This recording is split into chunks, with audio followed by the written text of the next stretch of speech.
चाही हेबी। सुनी मैया देवी एगो लवर चाही हेबी।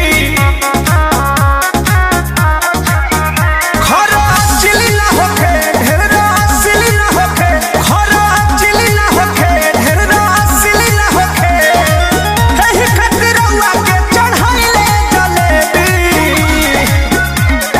सुनी मैया देवी एगो लवर चाही हेबी।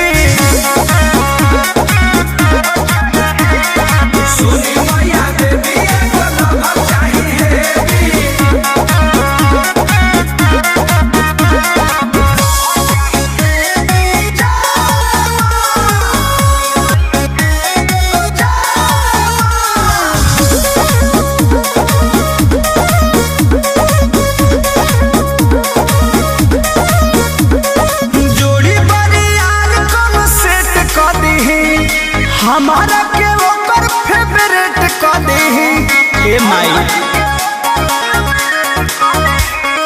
जोड़ी परियार कोनो सेट क देही, हमारा के ओकर फेवरेट क देही।